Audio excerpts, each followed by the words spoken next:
Hello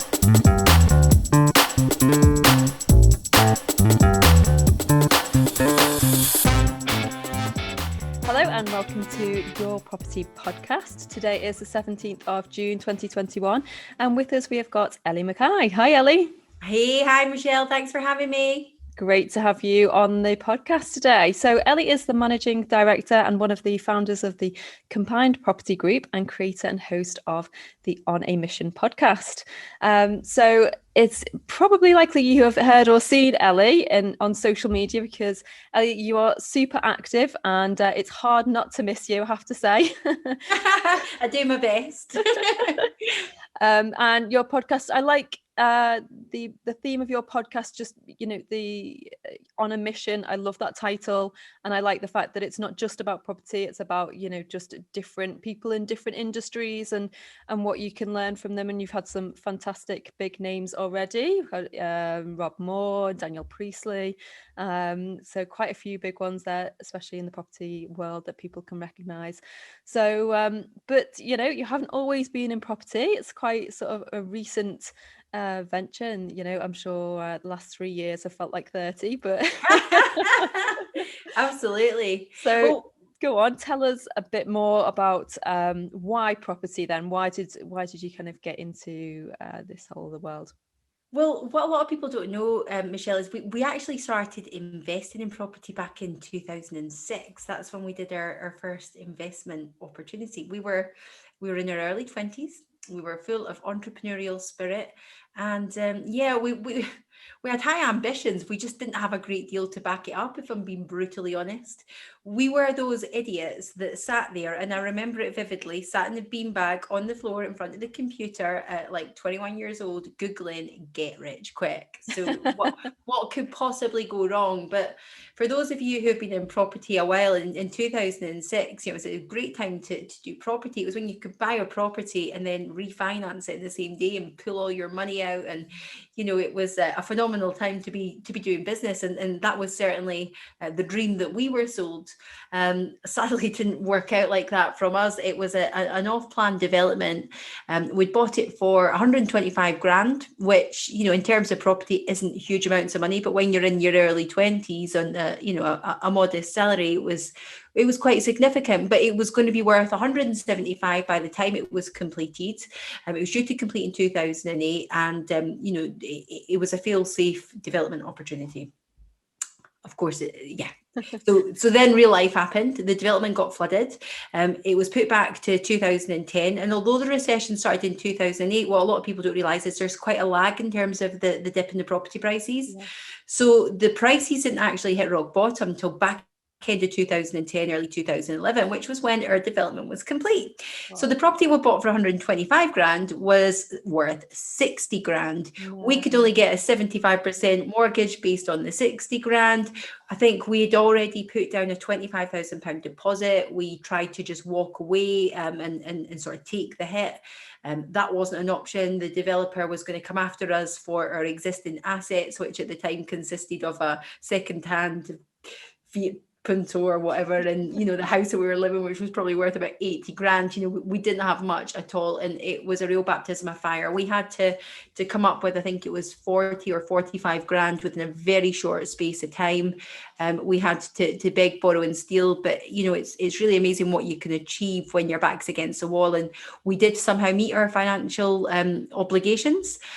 We do still have the property in our portfolio, and it's still not worth a fraction of what we paid for it, and that's with the market being as buoyant as it is. So that was our first experience of property, and like you see, I then kind of retreated to the safety and comfort of the 9 to 5. I became very risk averse after that.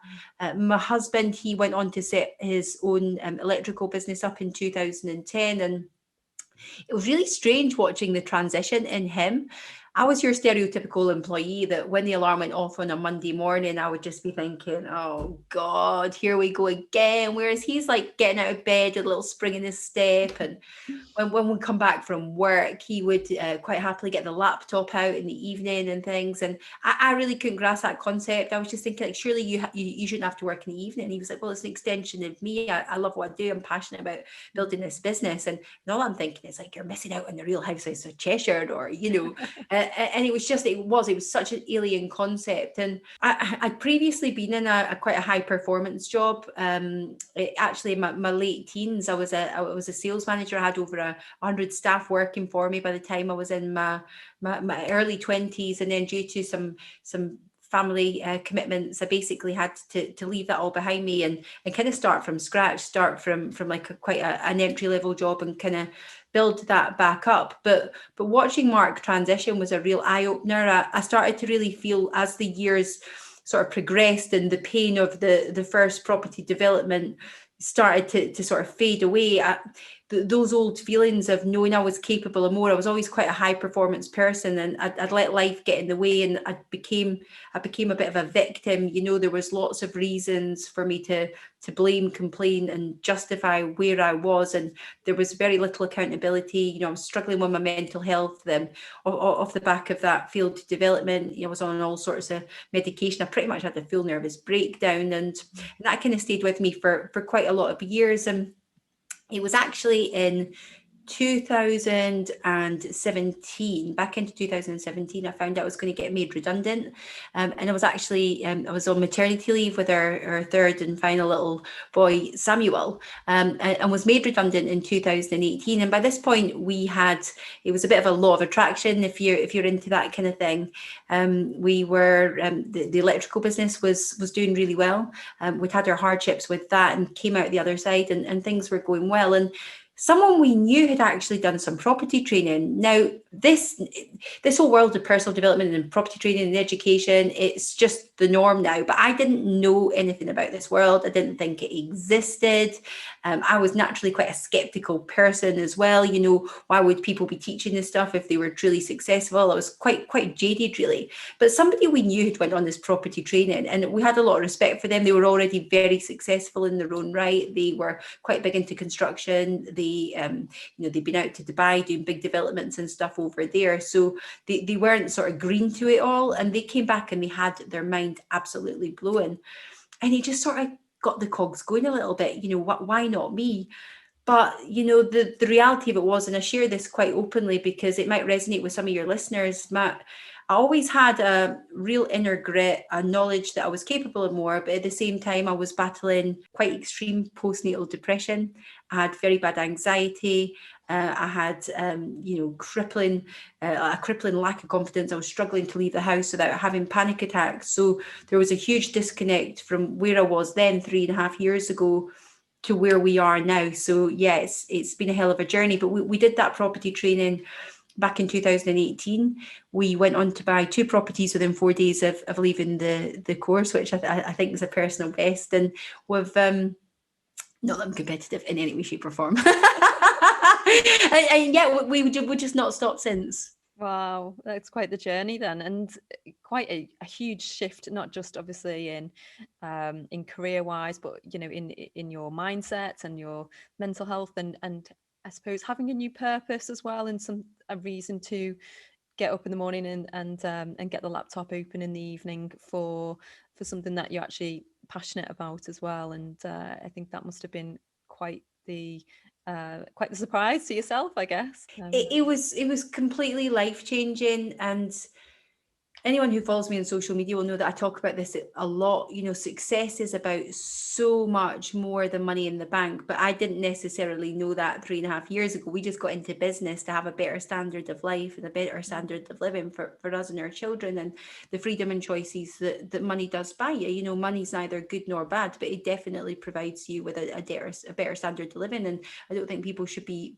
ashamed to admit that. But where I found my real passion, we went on within a very short space of time. We've built up our own property portfolio, multi-million-pound property portfolio with none of our own money, and we help our clients to do the same. And what I found was the most surprising is when I set up this online presence, the reality was it was to put myself out there for people to like, know and trust me, for people to sort of share the journey. But I didn't really expect what happened by sharing the vulnerabilities, by sharing the real life struggles of running multiple businesses, because we've got 3 businesses. We've got our electrical installation business, our fire protection business, and we've got our property business. So spinning all those plates whilst trying to build a brand, whilst trying to And we're looking at, I make no qualms about this. We didn't come into this to play small. We always came in to dominate. We want to be up there playing with the big boys and really making some waves. But in order to do that, sacrifices need to Yeah. be made. And you see a lot of smoke and mirrors in social media, and everyone sort of, not everybody, but there's a lot of posing in front of your Lamborghini and get rich quick and Yeah. 5 quick steps to success. And that just isn't the reality. And I found by sharing our own truth and our own journeys and the lows as well as the highs, it really resonated with people. And the more people were messaging me and telling me that my story was inspiring to them, it not just inspired them to set up their own business or given them the confidence to do something they wouldn't otherwise done, but people were sending me some really deeply personal messages about their own struggles with mental health or depression, or the mum guilt of having to be out, not having to be out and about, but choosing to be out and about. This is a choice for me. When I go to London and do a talk, for example, and I've got an overnight from the kids, that's not to put food on the table. That's the reality. The food's already on the table. Yeah. This is me doing something that I'm hugely passionate about and want to do. But of course, you do battle the mum guilt as well. And I like to keep it real. And this is where the podcast and things have come on. And it's very interesting because a big part of our business model is raising investor finance. That's how we fund our project. And we've raised millions and millions of pounds from LinkedIn predominantly as our primary platform. But it's never the property related posts. It's always the posts where I'm sharing a bit about myself and, sort of putting out that authentic vibe that it tends to attract the high net worth investors. And that goes against the grain because there's conventional wisdom even within the entrepreneurial world. We like to think that we're critical thinkers and we do things a little bit differently, but then within the property world, everyone's kind of advised to do the same thing. And my experience is people don't want to see a photograph every time you go and see a viewing. The people buy from people, and they like to get to know you. And I think the more genuine you can be, the more that radiates and attracts the right people. And of course, it's going to repel some people as well. Make no mistakes about that. It can be quite controversial online, but you don't need everyone to like you. You just need your right tribe. Yeah, absolutely. And I think it's quite refreshing as well. And certainly from an industry that is predominantly very male dominated, there it's where you've got people who are just doing the viewing shots, or they're just talking about the Lamborghinis, or selling a course or whatever it is, and it's almost, I'd say, a little bit stale, and you've got overlap that with the shiny Instagram. This is all perfect and this is all going so well. So I think kind of a fresh face, not just in a kind of feminine presence, but also an authentic one of like, this is really how it is. And that is something obviously that stands out for you and how you deliver your content. And it's very raw and very real, and I think people can connect to that. And especially like today's world, especially where everything's so kind of disconnected and you're not getting that personal real human interaction, then I think it's like shines like a light, doesn't it, of people like, oh my god, this is actually someone who's not just achieving the success, but actually here are the sacrifices, like you say, and the compromises along the way. And there's a price to pay for whatever we do, whether that is and there isn't any right way, of course, but as you said there about kind of just getting that balance right and struggling with that, or the guilt versus the following your inner drive and inner passion.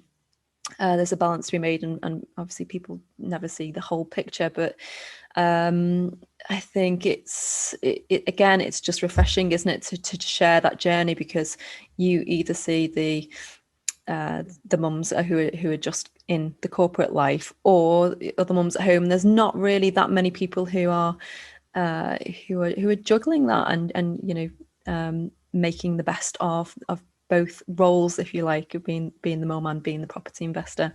So it's something I'm hugely passionate about, and it's a topic I do speak about a lot, because sacrifices have to be made 100%. And, you know, for full transparency, I work harder now than I've ever worked, but I don't see it as work because very much like Mark all those years ago, I'm so passionate about what I do. And this is why I don't think the work-life balance really exists, because I don't see it as work. Yeah. When the kids go to bed, if I'm doing a clubhouse or if I'm recording a podcast, speaking at an event, that's not work to me. That's fun. I would rather do that than sit and watch Netflix. And there's a time and place for sitting and watch Netflix. I'm absolutely not saying that people shouldn't do that. And everyone's got their own path, their own goals, their own level of aspiration that they're working towards. And their actions need to be in line with the goals. For somebody who's looking to do a couple of buy to flips a year, they don't need to be doing all of this output.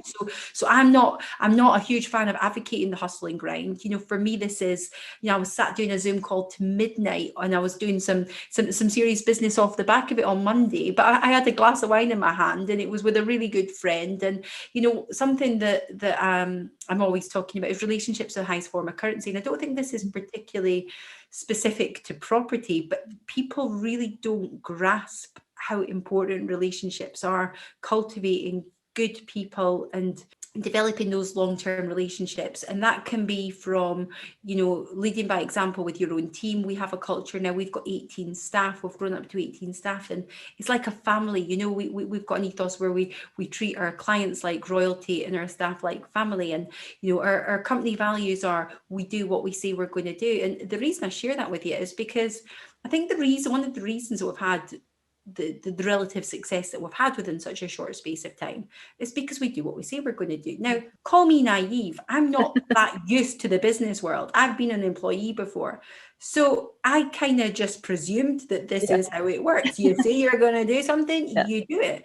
And, you know, sadly, that's just not the case, whether it's with builders, whether it's with solicitors. You know, we could go on, and I'm sure everyone in every sector faces these challenges. But because we did what we said we were going to do, we were almost treated like demigods. And we were kind of scratching our heads because at that point when we were starting out, you know, we always try to really deliver a Rolls Royce service. That's something that's hugely important to me. So if I have third-party contractors letting me down, I take that very personally, because I've then got to, well, we don't go back and you know, we do whatever it takes to make sure that doesn't ever impact our investors.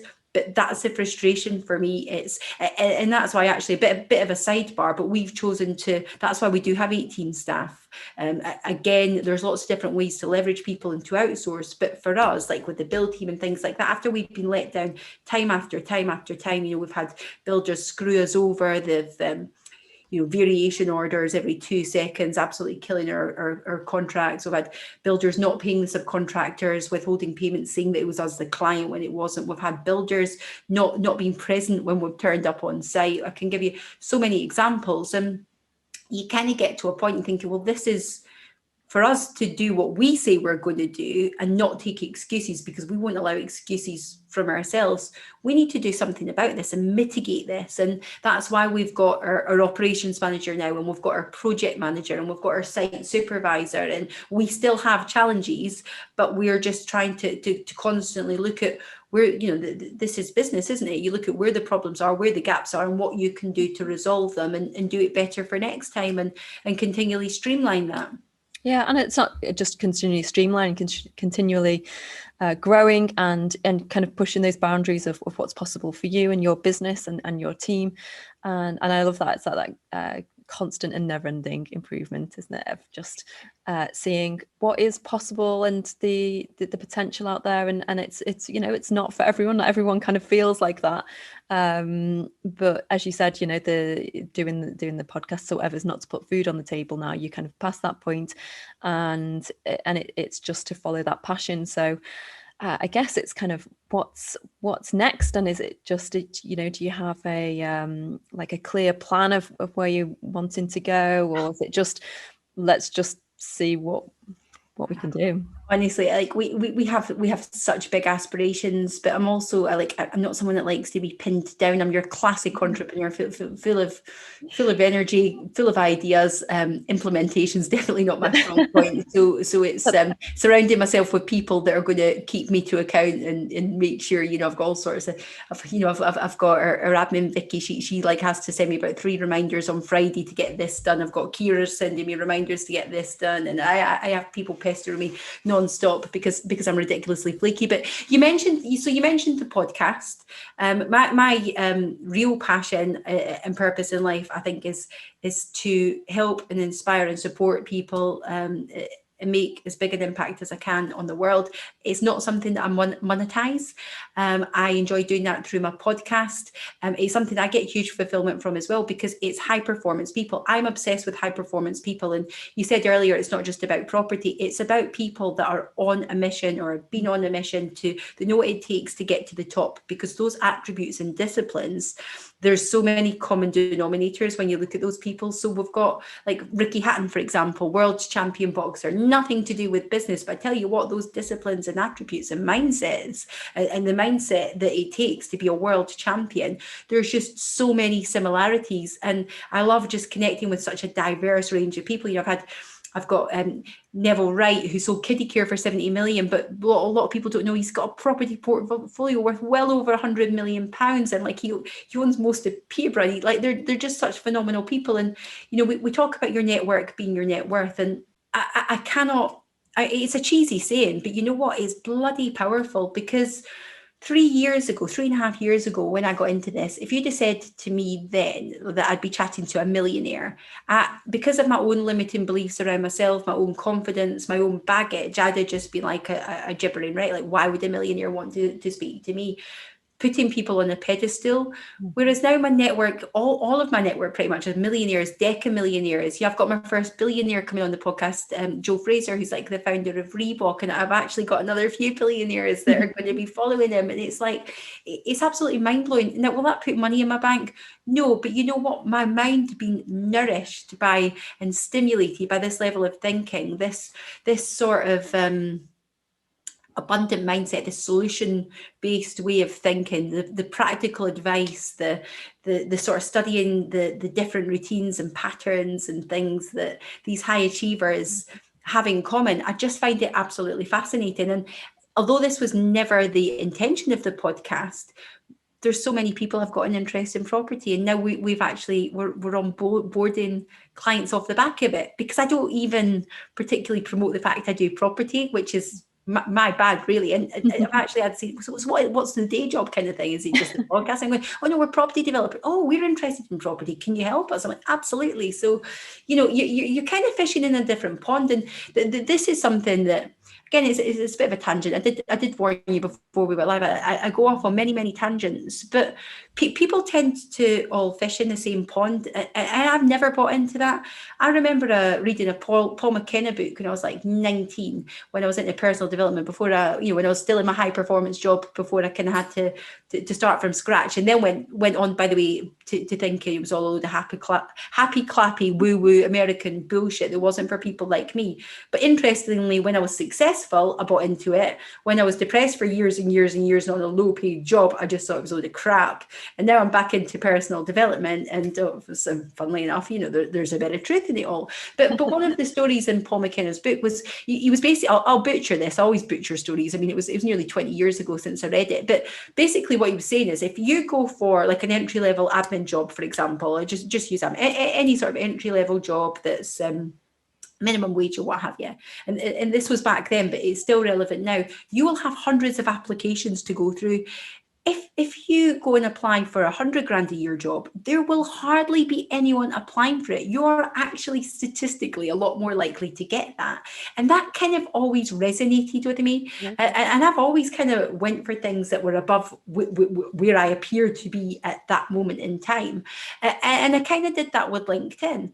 Everybody else was saying, oh, share the journey, you know, take pictures of your view. And I was like, I'm not doing that. I'm not going to tell any lies. I'm not going to make out that I'm something I'm not. But I am going to position myself as that preeminent authoritative figure, whether that's my industry insights, whether that's sharing more about me and going down the personal brand route, which nobody was going down the personal brand route really when it came to property. There's a lot more people doing it now, and not jumping on the bandwagon, but perhaps just realizing the power of it. So yeah, I was fishing at a completely different pond, and we'd actually, this might just help anyone that's starting out, because I think there's a very limiting belief for those people who raise finance as part of their business model that you need a track record in order to be able to do that.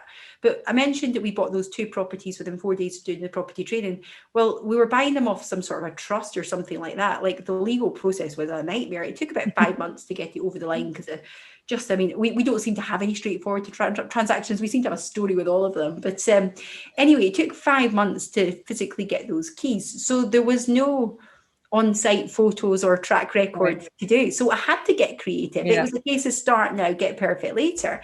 And I didn't really know what I was doing. And it was only because we didn't have anything like tangible to shout about that I went down the personal brand route. And then we found we'd raised like a couple $100,000 before we'd even picked up the keys to our first property. We thought, bloody hell, we're onto something here. And then 2019, I went on to raise £4 million in investor finance just through LinkedIn, just through one platform. So it absolutely can be done. And there's so many ways to do that. And with the podcast, for example, it's, if you were to just go and say to, I'll use Joe Fraser as the example, the founder of Reebok, just message him and say, fancy a Zoom coffee? Do you want a Voffy? Voffy, everyone's talking about Voffy, the virtual coffees. Do you want a Voffy? Just be like, no, I'm a billionaire. I don't know you. Like, why are you contacting me? But people are just so much more open to chatting to you when it's through a podcast, and especially because I've been blessed enough to have some fortunate guests. Some high profile guests. It just makes it a little bit more enticing for people too. So, in terms of where it's going, something very exciting's happened this week. I have just been asked to speak at Expert Empires.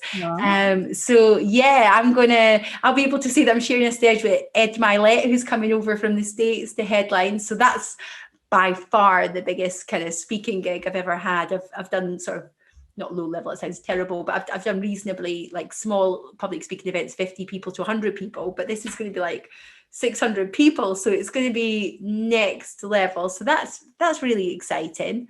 And I think just continuing to, it's nice to be in a position now where we can focus on working on the business finally, rather than in the business. My husband's still in it to an extent, although we've got the team and things like that, we've still got to get people up to speed. But I'm in a fortunate position where I can kind of drive things forward and push the vision and continue to connect to people. And really now we're moving it.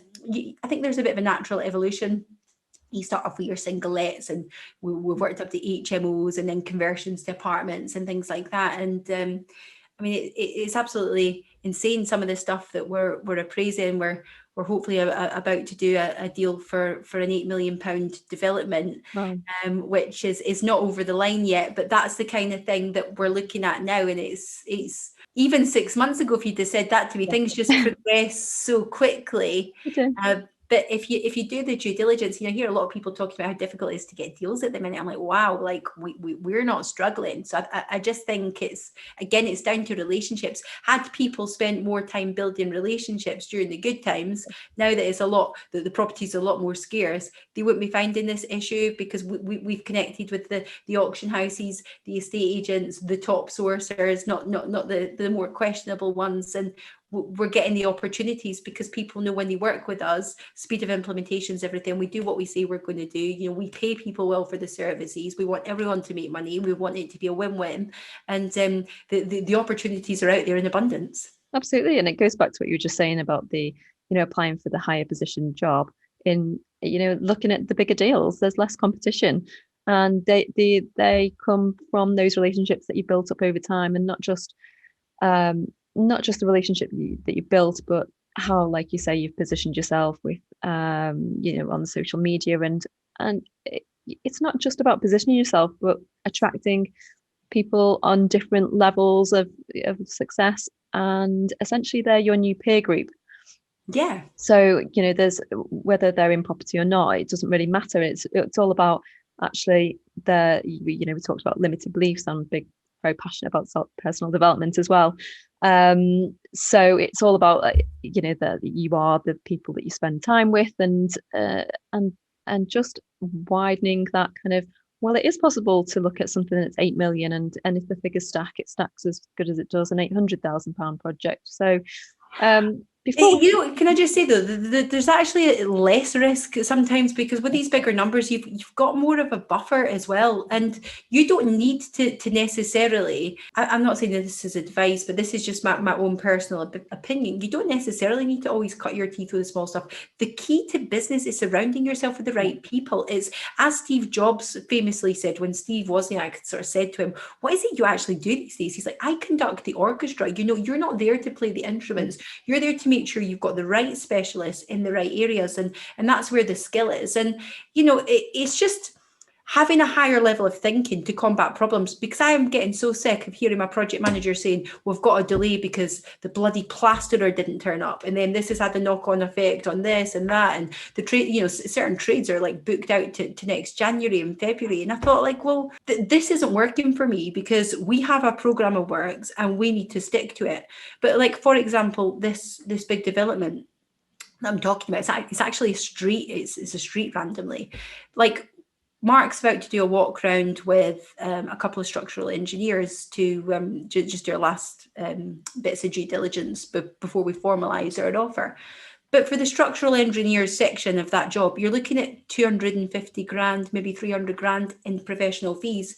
So that's going to get put out to tender, or hopefully somebody will connect with and be able to kind of work with before it even gets to that point. You're not going to have the same problem. The same with the builders. If you're saying to a builder, you've got, or a joiner or a joinery company, for example, or a bathroom company or whatever, you've got 24 back to back to back to back to back, you're just not going to have these issues with them not turning up to give you a quote.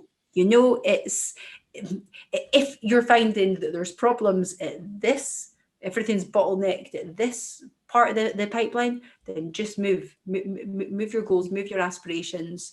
You've got more of a buffer. Surround yourself with competent experts who know what they're doing, the best in the business, chartered builders, structural engineers, top quality architects. Don't skimp. The most expensive is not necessarily the best, but we learned very quickly that you do tend to get what you pay for. And we've always invested in top solicitors, top accountants, etc., because you get it back tenfold. If you're in the mentality that you're just trying to skim and get, it's not just having an abundant mindset, but you're not going to attract the right people to work with you, because if people aren't earning money, then what's in it for them? Yeah, and I especially on this kind of scale that you're talking about, if you're talking about refurbing a 2-bed terrace and you want to kind of, at the very beginning of your journey, and you need to save, the extra pounds here and there. Okay, fine, go and get the tiles that are on offer. But on this level, there's just there's no point, is there? Like you say, it's priority is that it goes smoothly, you achieve your the GDV that you're looking for, and then everyone takes a cut of the profit and everyone's happy, and then you do another one. It's valuing your own time. A lot of people don't place enough importance on their own time. So if they're running around to all these different bathroom suppliers and stuff like that, I mean, I think of it quite simply. You've got your £10 an hour tasks, you've got your £100 an hour tasks, and you've got your £1,000 an hour tasks. And I appreciate we're all at different points in our journey, but as a director, or as a managing director, as a company owner, you should be on your £1,000 plus an hour task. You should be driving your business forward, and you should be delegating everything else below that. So arguably, if you're out trying to save 200 quid, even if you've only got one refurb, right? Even if you've just got one refurb, I'm not talking about just being silly with money as well. We're very savvy. We won't be ripped off. That's absolutely not what I'm saying. But if you're running around all these different bathroom suppliers to save 200 quid, you're not doing anything to find any new properties. You're not doing anything to onboard new clients. You're not doing any income generating activity. It's just getting out of that mentality. You just spent 4 hours driving around to save 200 quid. Well, I'm £1,000 an hour girl all day long. So that's 4 grand less 200 quid. Do you know what I mean? That's not good business. It doesn't stack. No, it doesn't stack. So and I think, like you say, it's about the problem solving and the abundance mindset. And I guess, just like with the podcast and having these different people on, I'm curious, what else? Is there anything that you've learned from people who are outside of property, perhaps that you've brought in? So you mentioned a bit about routines, but are there any examples where you've thought, aha, right, that is an absolute gem. I'm going to bring it into my world and what I do? I have learned something from every interview, and I've thoroughly enjoyed every one, and it's really different hearing. It's great hearing the different perspectives. But we had a guy on called Dodge Woodall, who's got nothing to do with property. He's actually the founder of the Bournemouth 7, which is one of the biggest festivals in the UK, and he's now the co-host of the Harry Redknapp podcast, which was a really random story. He just set up a podcast during lockdown because he couldn't run festivals, and ITV contacted him and said, Harry wants to do a podcast with you, which is all really random. But he just said something that really resonated with my husband and I, actually. And he said that he works very hard to keep things simple. Right. And I was at a point at the time where I was getting a little bit overwhelmed with systems and structures, and and I think it's about recognizing where your strengths are. Like I was saying before, I'm not a very organized person, but I have learned to set up my life in a way where other people can support me and help me with that, to make sure that that's not to my detriment.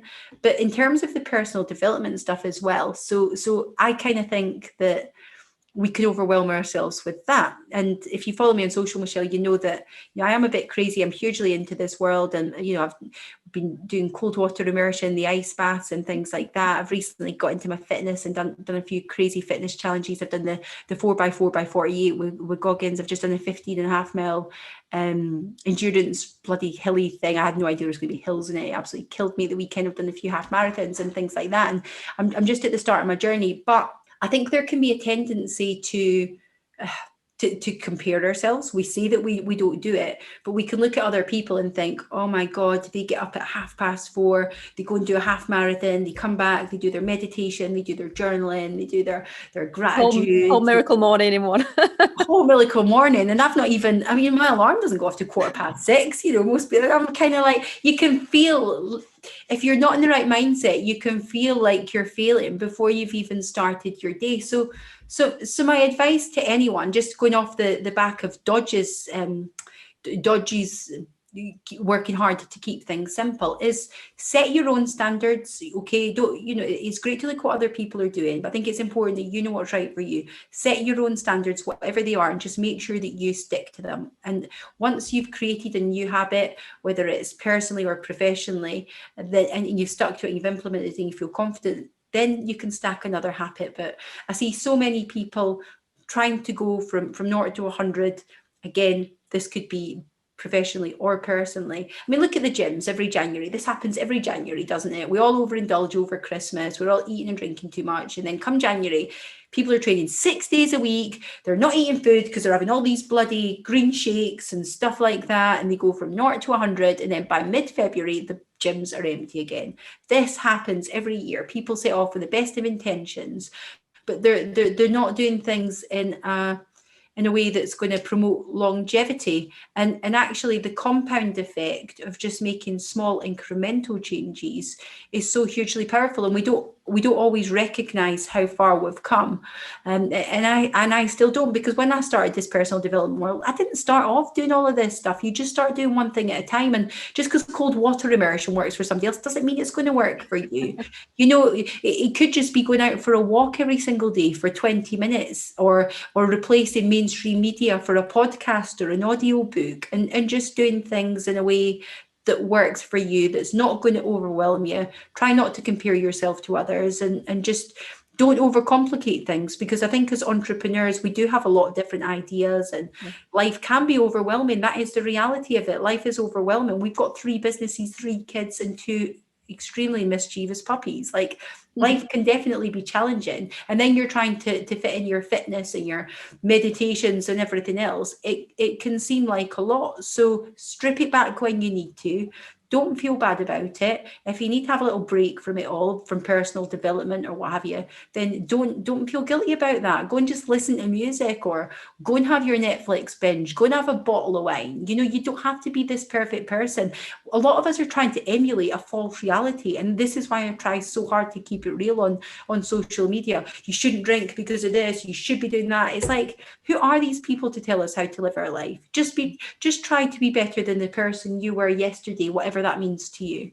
Yeah, I think you're right there about the sort of entrepreneurs in particular, that, you know, they're very much in the personal development world often, and it's just, well, you know, what's the most effective, you know, use of my time right now, and what could I be doing, what should I be doing, and it's just getting that balance between wanting to fast track everything you can do and stand on the shoulders of giants, and have those hacks so that you can avoid the mistakes of other people, for example, and just learn quicker and achieve quicker, but at the same time not having that burnout, and making sure that actually just checking in with yourself and checking in with, you know, the people you care about, and what's going on, and just kind of having some perspective. And I think that, well, I certainly haven't mastered that, but I think it's a constant kind of, for me, it's about, apparently airplanes are about 98% of the time they're off course. Yes. So it's constantly kind of course correcting. And I think that's a much easier when you know what you want to do, or you know what your values are. And not necessarily about like the goals, but actually, you know, what is it you're standing for? What is it you are wanting? You know, for us, it's about lifestyle and that kind of pushing ourselves and exploring our passions. So it's like, well, the constant checking in, is this what I want to be doing? Is this, you know, taking us closer to where we want to be? And you know, when, like yourself, you've got so many opportunities coming your way now with social media. There's a sort of influx, and you think, well, actually, just because it's an opportunity, is it the right one for me right now? Like, how do you, like you mentioned about the speaking engagement, for example, and some things that are outside of your comfort zone, is it a stretch, or is it a you know, you fall in the panic zone, should you not be doing this, or is it Well, you know, if your goals don't scare you, then potentially they're not big enough. But you know, after I put out to the universe that I wanted to do this, and then so it's very interesting. I'll just give you a little story. So we were put, as a high performance person, I'm continually, it's in my sort of DNA to want to strive for more. But that can cause a bit of a disconnect between, we talk about gratitude a lot, don't we, within the personal development space. Now, as someone who has had their challenges with mental health, and, you know, has experienced that sort of darkness, and it's a continual ongoing battle, it's just not one that I will lose, because I refuse to accept it. And that's why I'm continually doing things like the cold water immersion, and why I've incorporated the fitness, because I hate fitness. You know, I'm lazy. I'd rather be sat eating pizza and drinking red wine. And this is why I kind of share this with people, because I am not that Tony Robbins guru on the stage. You know, I'm just me. I just want to sit at home drinking red wine, eating pizza. But I don't do that, because I'm accountable for my own actions. But it's very difficult to feel grateful when you're constantly focusing on the future and what you want to achieve. Because I believe to experience gratitude, you'll need, and this is easier said than done, you have to be happy and content with the here and now. And how many of us truly live in the moment? We're either dwelling on the past, whether it's positively or negatively, or projecting into the future. And it's not until we're really connecting with where we are at the moment. Again, I'm a lot better at this. I'm definitely not got it mastered. That you can feel truly grateful. And I believe, this is just my own view, that until you are grateful with what you've already got, you are blocking future success. And about a month ago, I was checking in with myself, and realised that I was kind of off course.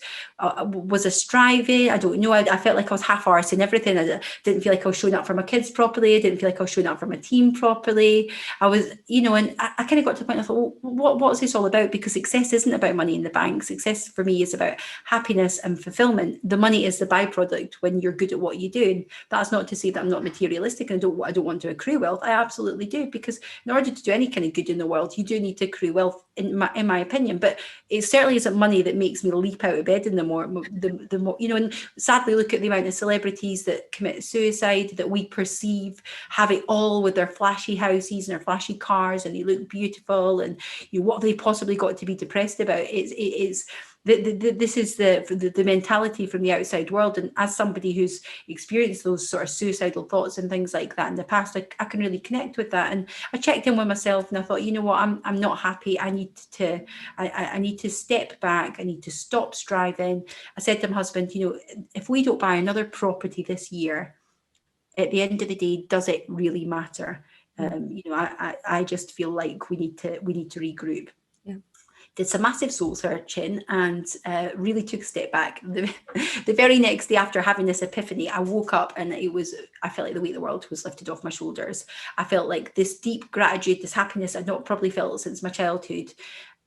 So what happened that day, Michelle? Now, if you don't believe in the law of attraction, guys, and this story doesn't convince you, I don't know what will. So that day we raised £500,000 in private investment. We had a property come back to us that we'd viewed like months. It was only a single let, it wasn't a huge development, but we'd viewed it months before, and it wasn't, the offer didn't work for whatever reason. They came back to us and they were like, yeah, we'll have it. And then since then, over the last few weeks, we're close to hopefully, fingers crossed, it's absolutely not over the line yet, but hopefully close to securing this development. Now, this street I was telling you about, I've been asked to speak at a huge event that's by far exceeded anything I've done in the past, where we've had land sent to us that we're appraising. We've taken on new members of staff. We've just had so much clarity in different areas and opportunities that have came in our other businesses as well, and it's just absolutely insane. And I truly believe that wouldn't have happened if I'd not checked in with myself and taken a step back. So it was crazy. Just having that kind of unblocking, if you like, of that kind of built up pressure, I suppose. It's like, okay, are we on track, and just clearing that out, and then attracting a whole new wave of opportunities. So yeah. It's fantastic. Well, Ellie, I think probably it's a good place to wrap up. I know I'm conscious of your time as well, and it's just been fantastic to actually get a picture of that journey, before and after. And gosh, obviously didn't know you before, but now your energy and how you talk about yourself and your journey, it's so positive, and it's just it's not just positive, but I think there's that kind of element of kind of personal responsibility that you're responsible for your life, and whatever you choose to do is that's kind of the right path, and you've got the options. You're not kind of a victim of the past, and it's just anything's possible. So it's been a fantastic day and great energy for us recording today. So thank you very much for your time. Oh, thanks for having me. I've thoroughly enjoyed it, Michelle. Absolute pleasure. Thank you. Well, we look forward to watching your progress, and hopefully see you again soon. Likewise. Thank you very much. Thank you. And for anyone who is not yet a subscriber of the magazine, please click a link in the show notes for your free first copy. See you next time, guys.